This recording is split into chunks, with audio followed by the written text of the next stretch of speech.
Усім прывітанне, з вами Зміцер Лукашук, і мы пачынаем абмяркоўваць падзеі ў Беларусі за яе межамі у нашым супольным праекце Еўрарадыё і Е-прамова. Сённяшні наш эфірны дзень мы пачынаем з сустрэчай у нашай варшаўскай студыі з сябрам каардынацыйнай рады, сустаршынёй аргкамітэта па стварэнні партыі «Беларуская хрысціянская дэмакратыя», экс-кіраўніцай выбарчага штаба Святланы Ціхановскай, Вольгай Ковальковай. Добрый день, Вольга. Прывітанне. Вольга, ўсё ж такі не можам мы абысціся без таго, каб не нейкім чынам не асэнсаваць той год, які прайшоў з пачатку, відаць, беларускіх пратэстаў. Ну, ці як лічыцца там 9 жніўня пачатак пратэстаў, 9 жніўня 2021 года ўжо вось праз некалькі дзён, гадавіна. І для вас вось гэты год, як бы вы яго апісалі, вызначылі, вот чым ён стаўся для вас? Ну, для мяне гэта быў такі, па-першае, лёсавызначальны год, і, напэўна, гэта было лепшае лета ў маім жыцці. І я думаю, што, канешне, і такія леты і годы ў нас наперадзе, але, канешне, тое, што адбылося ў Беларусі ў 2020 годзе, гэта вельмі адбілося там і на маім лёсе, і там на моей нейкай унутранай асабістай трансфармацыі, бо вельмі шмат там высілкаў было прыкладзена для таго, каб гэта перамога і ўсе тыя падзеі, якія былі, яны ажыццявіліся. І, напэўна, гэта такая вера таксама ў сябе, вера ў іншых людзей, якой не было ў нас раней, да. Там шмат было людзей, які казалі: ну што, ў гэтым 20-м годзе будзе тое ж самае, нічога не адбудзецца. Ну, шмат хто не верыў тое, што такі перамогі магчымы. Што ні адзін палітолог не мог прадказаць, што будзе. Так, але для мяне асабіста, ну, я проста, калі вы запытваеце там пра мой асабісты досвед, ведаеце, што такія думкі, напэўна, у мяне таксама былі. Але я іх адганяла і казала, што не, мы павінны зрабіць усё, што мы можам зрабіць для таго, каб перамога адбылася. І насамрэч 9 жніўня Святлана Ціхановская перамагла на выбарах. Упершыню ў Беларусі за столькі гадоў мы маглі сведчыць тое, што выбарчая камісія палічылі галасы чэсна, яны вывесілі пратаколы, у якіх Святлана там набірала ад 60 до 90% галасоў выбарцаў. Такога не было на маёй памяці. І гэта было сведчаннем таго, што уся гэтая праца, вера людзей і, ну, такая, напэўна, можа быць, стратэгія палітычная, яна спрацавала. І я думаю, што, канешне, ацэньваць, ну, для мяне, напрыклад, 9 жніўня не было днём, калі ўсё скончыцца, да, потому што я памятаю, што у нас у штабе таксама былі развагі: вось, там 9-го, трэба до 9-го пратрымацца, і 9-го ўсё скончыцца. І я тады сказала, што, слухайце, 9-го ўсё толькі пачынаецца, таму што нельга ацэньваць гэты дзень як дзень, калі мы перамаглі, ўсё адбылося. Гэта путь, і калі мы кажам пра шлях, калі мы кажам пра дэмакратыю, ну, яна немагчыма за адзін дзень. Да, таму што дэмакратыя — гэта працэсы, гэта арганізацыя інстытутаў, ну, гэта пэўны шлях, які трэба прайсці. І я ўпэўнена, што мы гэты шлях пачалі, але складана, канешне, зараз з улікам тых рэпрэсій, у якіх апынулася наша страна, казаць, што ён, ну, так лёгка, як нам хацелася б, да, можа быць, нам даны. Таму я, ну, калі казаць пра тое, як мы ішлі гэтым шляхам раней, напрыклад, для мяне важна было заўжды казаць, што палітыка павінна рабіцца тут і цяпер, ну, не чакаючы таго, калі Лукашенко там сыдзе з сваёй пасады, бо не ў Лукашэнкі справа. Справа ў кожным з нас, наколькі мы гатовыя за гэту знявагу, прыніжэнне цярпець. У 2020 годзе людзі сказалі: мы не будзем цярпець, да?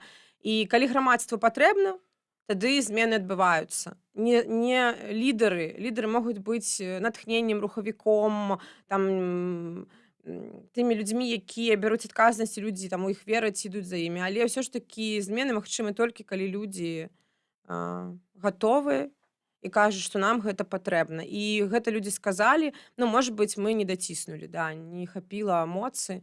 Можам паразмаўляць пра тое, што, на мой погляд, не хапіла.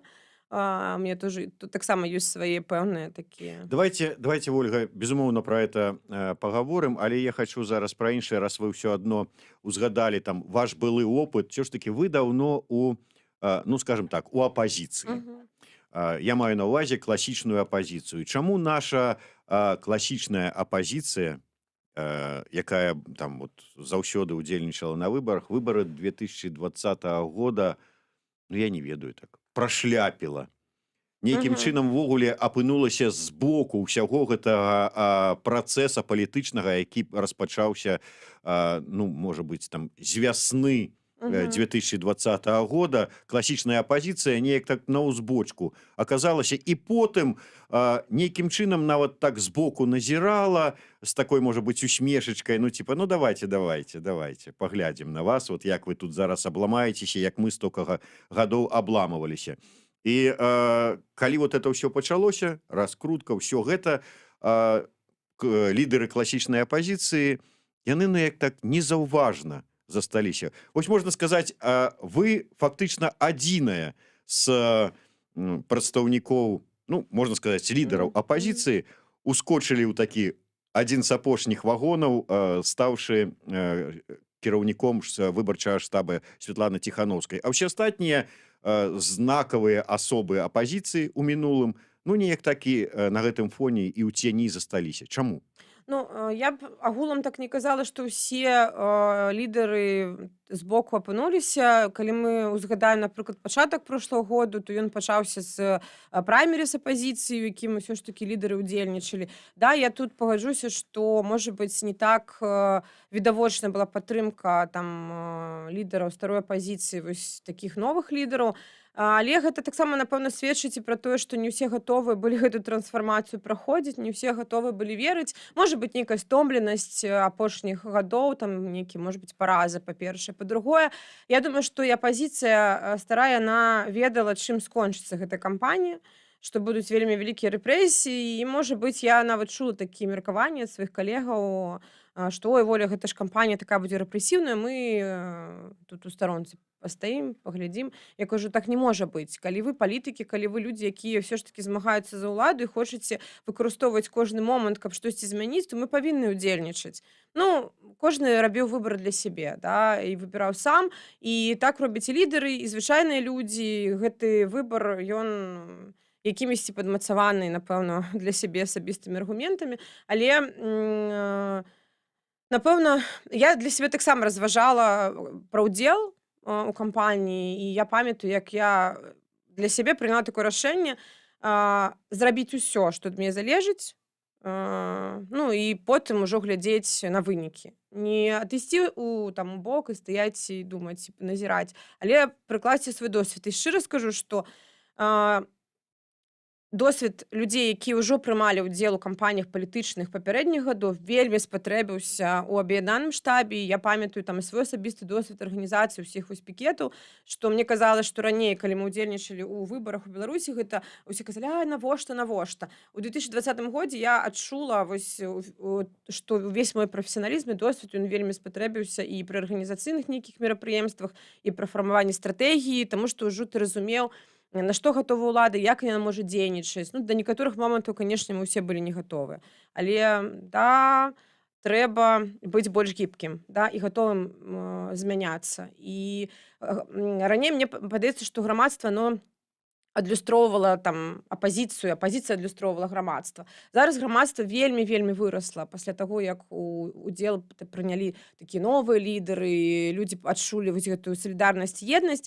Грамадства вельмі вырасла, і яно на такім досыць высокім узроўні. Мне падаецца, што калі лідары не будуць змяняцца зараз, як змяняецца грамадства, то шмат каму і не будзе месца ў гэтым новым грамадстве. Таму тут лідары павінны быць гатовыя вучыцца новым падыходам, быць больш сучаснымі, гібкімі.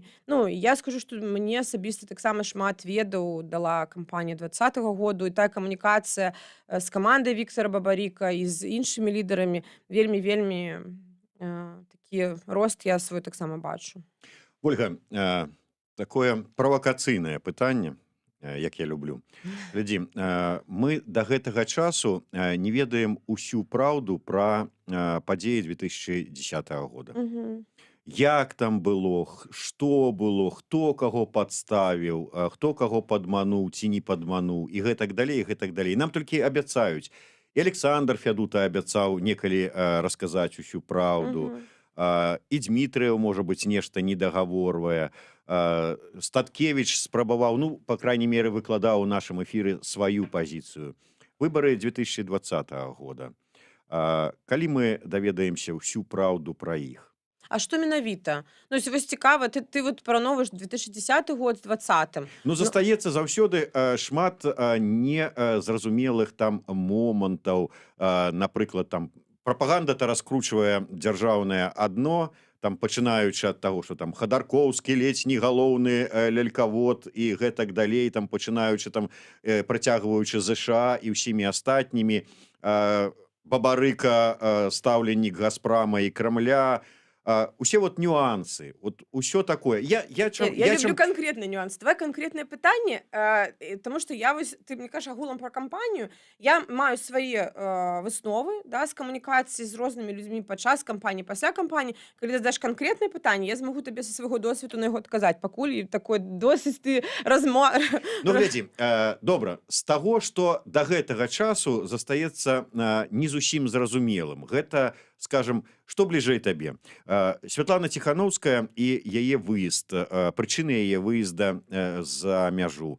Яна з самага пачатку сказала, што вот пасля сустрэчы ў цэнтр выбаркамя з некім было прынята рашэнне. Яна не ўдакладняла, казала, я потым пазней скажу. Вось зараз буквально днямі ў інтэрв'ю замежнаму выданню яна прыадкрыла гэтыя ўсе сітуацыю пра пагрозы, што там ёй агучвалася. Нават Лукашенко адрэагаваў на вот гэтыя яе словы. Праўда, да гэтага часу застаецца сакрэтам, што ж это быў за чыноўнік. Ну, то есть вот все адно нейкія недасказанасці ёсць. Вот ўсё ж таки, наколькі, на твой погляд, іх недасказанасці вот ёсць табе у чым прызнацца, вот что-то вот сказаць пра... Слухайце, ну тут пытанне ў тым, а якія недасказанасці будуць уплываць на наша адчуванне. Ну, як Святлана з'ехала, ну, зразумела, што гэта ціск. Ніколі чалавек не прыме для сябе такога рашэння з'ехаць проста такі, ну, то есть гэта складаны шлях. І ніхто 10 жніўня, калі мы разам ішлі ў ЦВК, там і Марыя, і Макс, і Святлана, ніхто не чакаў увогуле такога развіцця падзею, што ўлада можа на такое ўвогуле пайсці, на такія маніпуляцыі, такі ціск. Бо калі мы прыйшлі ў ЦВК, мы зайшлі ў адзін уваход, нам кажуць, не, кандыдат у прэзідэнты пройдзе адна. Я сказала, не, яна одна не пройдзе, яна пройдзе са сваім адвакатам. На што ім сказалі, не, ну тады как бы і не. Мы пайшлі, нас накіравалі на іншы выхад, і там яны таксама 20 хвілін вырашалі, ці можа яна прайсці са сваім адвакатам. Я сказала, што калі вы хочаце, каб Святлана прайшла адна, то так не будзе. Прыносіце там сваю кнігу рэгістрацыі, мы прям тут на вахце зарэгіструем гэтую скаргу, і ўсё, ніхто нікуды не пойдзе. Ён такі, ну, зараз мы удакладнім. Ну, как бы мы тады ніхто просто нават не падумаў, што можа такая сітуацыя адбыцца. Хаця праз 30 хвілін мы ўжо пачалі ім тэлефанаваць, і Максу, і Святлане, але іх тэлефоны былі ўжо выключаныя, і ўжо, ну, былі такія моманты, што мы разумелі, што штосьці адбываецца, да, але нічога не маглі з гэтым зрабіць. Таму я не ведаю, што з гэтай сітуацыі можна сказаць новага, акрамя таго, што ўлада вывезла Святлану насільна з Беларусі пад ціскам, і што тут новага не скажу. Пра штаб і працу у камандзе, там узаемазвязанасць там Віктора Бабарыкі і Газпрома, там я думаю, што ў траўні месяцы і там яшчэ ў пачатку лета шмат гэта абмяркоўвалася і сярод людзей, і можа быць нават зараз гэта абмяркоўваецца. Для мяне важны каштоўнасці Віктора Бабарыкі. Ён дагэтуль не змяніў гэтым каштоўнасцям, ён працягвае гэту барацьбу разам з беларускім народам, ён знаходзіцца ў турме, яму далі 15 гадоў зняволення. Якія рукі, ч'і рукі? Ну, как бы тут для мяне пытанне досыць складанае. Там абвінавачванне Машы таксама. Людзі бяруць на сябе адказнасць. Калі мы, як беларусы, перастанем бачыць у кожным ворага, кадыбіста, руку Москвы, можа быць, нам будзе лягчэй жыць, мы будзем больш шчаслівыя, калі адказнасць будзе ляжаць на кожным з нас. Не на тым, хто, каго, куды. І сітуацыя з Пратасевічам, яно досыць добра адлюстравала рост грамадства. Калі ты ўзгадаеш 2010 год, калі ўсе лідары павыхадзілі, хтосьці з іх напісаў там нейкія ці паперы для таго, каб выйсці на свабоду, і грамадства асудзіла лідараў. Сказала, што? Там Романчук, там Михалевич, ну, яны досыць Ну, доўга. Романчука и Дмитриева осудили, а Михалевича я не памятаю, как Ну, не вот асудзілі, все-таки ну я осуждали. маю на ўвазе, што ну, кожны там для сябе выбар гэты робіць. Але слухайце, людзі робяць тое, што яны могуць рабіць. Яны не сядзяць дома на канапе, яны ахвяруюць сваім жыццём, можа быць, нейкім сваёй утульнасцю там дома, да, для таго, каб ўсё ж такі гэтыя змены адбыліся, таму што яны патрэбны асабіста ім. І тут, калі мы паглядзім на сітуацыю з Раманам, атрымалася, што ўлады ўзялі ў закладнікі чалавека, чалавек выступае і быццам бы таксама кажа, што Александр Лукашенко там моцны нейкі чалавек, але ў гэты момант грамадства кажа: ой, не, вы нам гэта не прададзіце, мы ўжо іншыя. І вось тут для мяне гэта, напэўна, адзін з такіх добрых сігналаў, што мы не верым у тое, ужо не верым у тое, што нам спрабуе прадаць рэжым за там нейкія паклёпы, сплетні. І трэба ўсё ж такі глядзець на дзеянні людзей, што людзі зрабілі, што яны працягваюць рабіць. І не шукаць вось гэтыя нейкія там шерахаватасці, недакладнасці, бо у кожных, я думаю, у кожнага яна ёсць. Карацей, калі ты сядзеш за кніжку мемуараў, то это будзе проста кніга мемуараў, дзе будзе асэнсаванне, там пераказ, падзеяў, гэтак далей, а не будзе такое пад такой шапкай шакуючыя падрабязнасці. Ну, слухайце, на шакуючыя падрабязнасці можна упакаваць і ў досыць разважлівыя, роўныя тэзы. Таму я думаю, што я пішу, дарэчы, кнігу, не ведаю, калі я дапішу. Мемуары? Ну, это не мемуары, но это Ну, цікава. успаміны пра Да. выбарчую кампанію? Ну, можна так сказаць, да. Ну, досыць ёсць цікавыя рэчы, якія, можа быць, і не былі сказаныя ніколі, якія цікава было б, напэўна, даведацца. Хаця я думаю, што з часам, канешне, цікавасць да гэтага можа быць меней, таму трэба патарапіцца. Ну, у любым выпадку, толькі што эксклюзіўная шакуючая навіна. Ольга Кавалькова піша кнігу пра падзеі 2020 года. Я спадзяюся, што Еўрарадыё стане першым СМІ, якому яна перадасць для публікацыі там пэўныя кавалкі гэтай кнігі. Ольга, ўсё ж такі, каардынацыйная рада. Давай вось да гэтага моманта. Ці сапраўды была патрэба ў яе стварэнні? Шмат жа казалі пра самаарганізацыю, пра тое, што людзі выходзілі не таму, што іх некуды заклікала каардынацыйная рада. Самі арганізоўваліся, самі вызначалі маршруты. Яшчэ, можа, і каардынацыйную раду потым ёй паведамлялі, дзе што будзе адбывацца. Так вось, ці была патрэба ў ёй? Я ўпэўнена, што патрэба была, і калі мы ўзгадаем падзеі там 10 жніўня там і пасля дэпартацыі Святланы, то зразумела, што для нас гэта было такім, ну, складаным момантам для ўсяго штаба, бо вось у цябе быў кандыдат у прэзідэнты, вось кандыдата няма, і ёсць разуменне, што трэба рухацца далей, штосьці рабіць, і было такое чаканне людзей і аб'яднанне вось штабу, яно само такое як дзеянне, калі апазіцыя ніколі не магла аб'яднацца, было досыць важным. І тады было адчуванне, што людзей на вось гэту еднасць таксама ёсць запыт далей працягваць разам рабіць важныя рэчы. Таксама у той момант было адчуванне, што раскол эліт і эліты, яны таксама сумняюцца, да, пасля таго, як выбарчыя камісіі сталі вывешваць пратаколы з правільнымі падлікамі.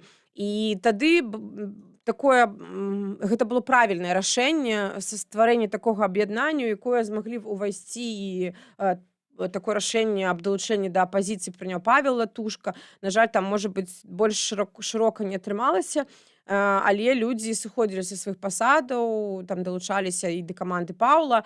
І для мяне гэта быў такі досыць важны момант. Я памятаю вось гэта натхненне людзей, калі пасля ад'езду Святланы такое было адчуванне, ну, незразумеласці, што рабіць. Тут зноў было натхненне, што ёсць людзі, яны ўзялі на сябе адказнасць, што ёсць прадстаўнікі розных сацыяльных груп, там прадстаўнікі заводаў, экспертнай супольнасці, палітыкі, грамадзянская супольнасць. Я лічу, што з майго досведу стварэння каардынацыйнай рады гэта адно з, напэўна, можа быць, самае унікальнае фармаванне Беларусі, якое было вось за 20 гадоў, бо ў яго ўвайшлі людзі з рознымі палітычнымі меркаваннямі, і не палітыкі, і людзі, якія прадстаўляюць навуку, там, культуру.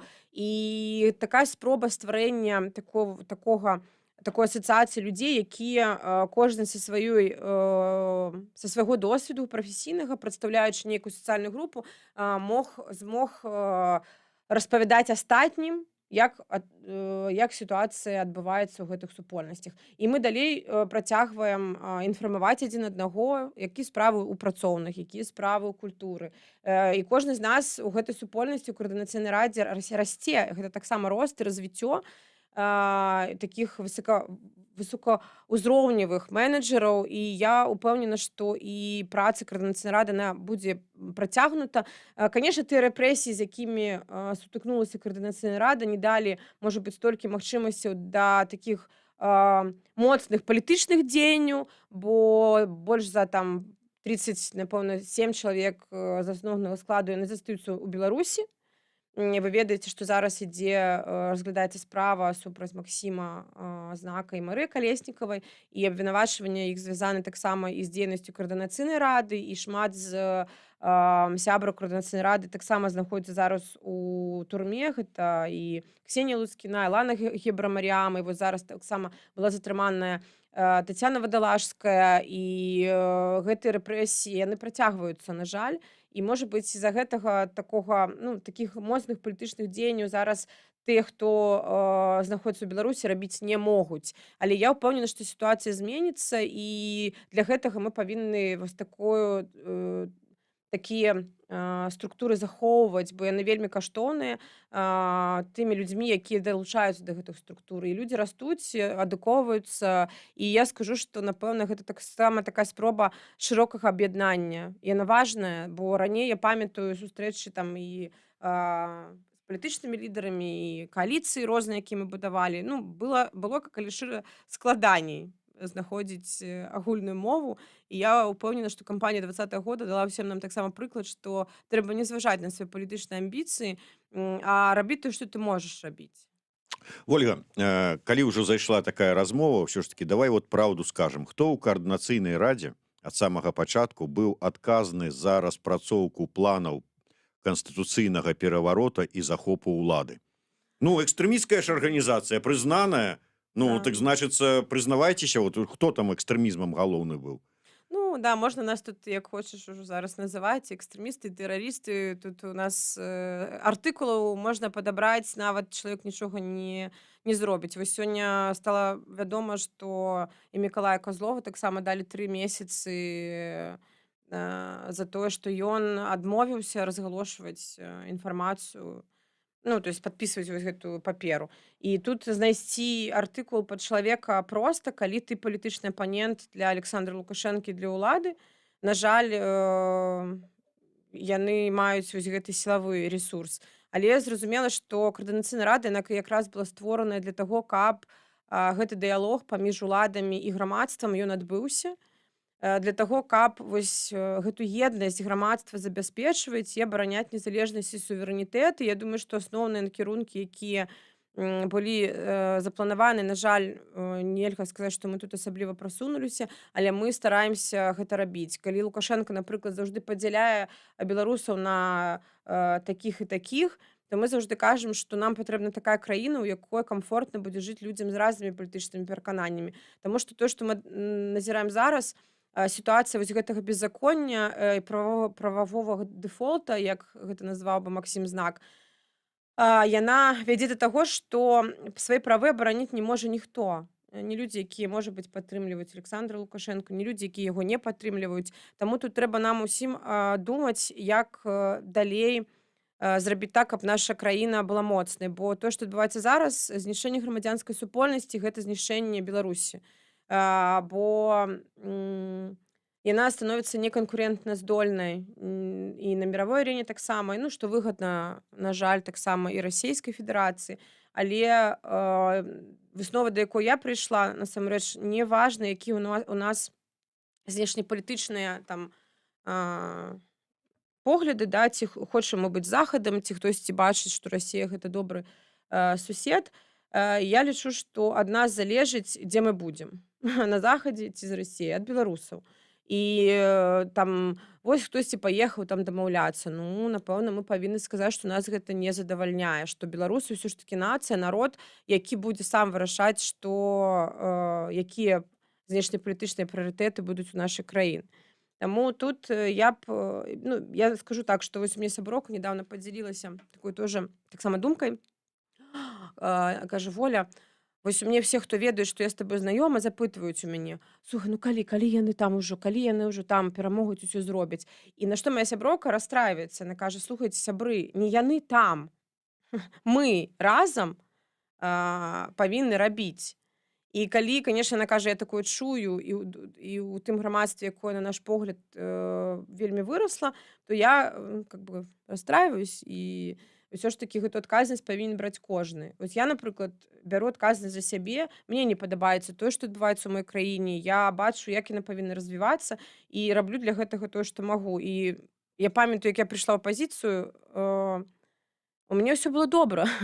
Я прыйшла не з-за таго, што тут вот ой, мне там заробак не плоціць ці штосьці. Не, у мне было добрая праца, добры заробак, але я разумею, што я хачу, каб мае бацькі, мае сябры таксама атрымоўвалі добры заробак, каб у нас ва ўсіх былі роўныя магчымасці, каб айцішнікі добра зараблялі, але і лекары добра зараблялі, каб не было вось гэтага такога вялікага разрыву паміж тым, як жывуць людзі. І гэта ўсё залежыць ад дзяржавы, ад таго, ці стварае на магчымасці, ці увогуле гэта патрэбна. Ольга, давай вернемся да тэмы, якую мы абяцалі яшчэ закрануць. Ты на пачатку сказала пра тое, што ўсё ж таки не даціснулі ў пэўных момантах, і ў цябе ёсць сваё бачанне, дзе, як і хто канкрэтна не даціснуў. Так што? Гэта цікавае таксама назіранне, бо мне шмат вось там сябры кажуць: ой, Оля, там вось забастоўкі, там працоўныя. Ну і зараз таксама ідзе такая развага пра стаўку на працоўных. Я лічу, што ў Беларусі ў 2020 годзе адбылася рэвалюцыя сярэдняга класу і інтэлігенцыі. Гэта не адбылася рэвалюцыя То есть людзей. буржуазная Так, рэвалюцыя. так. Ну, мне падаецца так, людзей, якія і бізнеса, ну, калі ты паглядзіш, напрыклад, на падзеі верасня там 2020 году, ультыматум падтрымаў бізнес. Падтрымалі людзі, якія разумеюць, куды мы ідзем эканамічна, што яны не могуць у гэтай краіне нармальна развівацца, не хоча ніхто ўкладваць свае грошы. А працоўныя, ну, не асабліва падтрымалі, калі шчыра. Калі б тады крыху націснулі людзі, якія зарабляюць нашмат менш тых людзей, якія гатовы былі адмовіцца ад свайго дабрабыту, я думаю, што ў нас магло падтрымацца, бо гэта велізарная колькасць людзей. Але, на жаль, гэтыя людзі не гатовы, ну і шмат хто не гатов быў пазбавіцца таго, што ў яго ёсць. Там, как бы, тут складана сказаць, можа быць, мы ніколі не былі гатовыя ахвяраваць, і беларусы не гатовыя на ўзброенае супрацьстаянне нейкае. І я лічу таксама гэта важным. Хаця зараз, калі ты пабачыш, што адбываецца ў Беларусі, відавочна, што ўлада крыху не разумее, што грамадства можа да гэтага таксама саспець. Таму што калі ты бачыш, што кожны дзень твае права не абароненыя, ты ўвогуле не можаш арыентавацца ні на якія правілы, якія ёсць у дзяржаве. Ну, у людзей пытанне: слухай, так як жыць далей? Ці з'язджаць першае, ну ці трэба нейкім іншым спосабам вырашаць праблему, якая ёсць. Таму калі ўлада не разумее, тыя людзі, якія ва ўладзе знаходзяцца, не зразумеюць, што гэты дыялог павінен быць не шляхам сілы, а шляхам размовы, ну, мы можам дайсці да таго, што беларусы будуць гатовыя супрацьстаяць уладзе не толькі словам. Паводле цябе атрымліваецца, што ну, как бы, у тым, што перамога не атрымалася хутчэй, ну, не атрымалася на дадзены момант, вінаватыя рабочыя, якія не падтрымалі. Не толькі працоўныя, Зміцер, не толькі працоўныя. Ну, как бы, крытычная маса людзей, якія былі гатовыя выходзіць, яна была, але не гатовы, ну, то есть вот эта гатоўнасць людзей ахвяраваць, ну, не было такога. Асабліва, ну, мне было заўважна. Вось я табе скажу просто свой маленькі прыклад, чаму я такую выснову зрабіла. Вось 23 жніўня, я думаю, што зараз працоўныя такі: нет, мы ж выходзілі, могу так сказаць. Але 23 жніўня мяне разам з Сергеем Дылеўскім затрымалі каля трактарнага заводу, і на якім працуе 16 000 працоўных. і да нас выйшла, мы прыйшлі запытаць, як у іх справы, ці ўвогуле якая дапамога патрэбная, ну, каля 25-30 чалавек. Гэта быў канец жніўня. І, ну, для мяне гэта таксама такі, ну, напэўна, момант, у якім тут можна было дажаць. Ну, і паўсюль можна было дажымаць, але, ну, негатоўнасць людзей, мне падаецца, ну, і сілы з іншага боку, калі на цябе ставяць аўтамат, а ў цябе яго няма. Ну, гэта таксама, канешне, гэты страх, і нельга ахвяраваць жыццём. І я памятаю добра сваё адчуванне, калі быў забіты Раман Бандарэнка, і мне падалося, што гэта быў момант, калі такі триггер, да, калі грамадства павінна было выказацца, бо відавочна было, што чалавек быў забіты за грамадзянскую пазіцыю. Але тады не адбылося такога масавага пратэсту. І пасля ўжо ён развіваўся там больш спакойна. Ну, увогуле, сапраўды, вот я заўважыў такую рэч, што такія падзеі, як збіццё і нават забойства, неяк не становяцца для беларусаў триггерам. Просто дастаткова прыгадаць 13-й год і як пачаўся майдан ва ўкраіне. Збілі студэнтаў у апошні дзень, моладзь. І там сказалі: вы нашых дзяцей б'еце, і выйшлі. А тут вот білі, што ў 10-м годзе, што ў 6-м годзе, што пазней, і вот это не становілася как бы триггером. Да, людзі ў 20-м годзе ўжо было не так, як у 10-м. Людзі, гэта стала нагодай, што выходзілі лекары, выходзілі выкладчыкі, выходзілі айцішнікі з плакатамі «Хопіць збіваць людзей супраць там вот беззаконня». Але сапраўды, вот, але ўсё ж таки, ці людзі вінаватыя ў тым, што яны былі не гатовыя ахвяраваць, не гатовыя баставаць, не гатовыя выходзіць там, ці ўсё ж такі лідары, якія не здолелі да іх дагрухацца? Слухайте, ну я б тут увогуле не казала, што хтосьці вінаваты. Я б такое слова ўвогуле б не выкарыстоўвала. Яно ёсць як ёсць. Зараз шукаць вінаватага ў тым, што мы не даціснулі, ну, слухайце, сябры, ніхто не ведае, як бы гэта адбывалася, ці так было б, ці так было бы. Тут мне падаецца, што кожны, хто рабіў, ён герой. Ну, то есть людзі, якія вот зрабілі хоць штосьці для таго, каб гэта пабеда адбылася, перамога адбылася, гэта важна. Ну, то есть важна цаніць і каштоўнасць кожнага нашага кроку. І я б ўвогуле не абвінавачвала нікога. У нас ёсць шлях з Міцер, мы ідзем па яму. І ніколі перамога і свабода не давалася ні адной краіне без ахвяраў за адзін дзень, да? Калі ты нават сёння ты узгадаў краіну, колькі у іх было рэвалюцый, каб яны даціснулі. Ні адна, да? На жаль. Да, бывало такое, што з аднаго разу адбывалася, але я думаю, што тут віну крыху раней трэба шукаць, а не ў 2020-м. Наша віна, што мы дапускалі гэта ўсё раней. У 2006-м можна было даціснуць, калі ўлада яшчэ не была такая моцная, да? Беларусам было ўсё роўна 26 гадоў. А мы хочам, каб за адзін дзень нам стала не ўсё роўна. Улада стварала сузалежнае грамадства. Грамадства, якое залежыць ад таго, хто наверсе. І пазбавіцца ад гэтай сузалежнасці гэта шлях.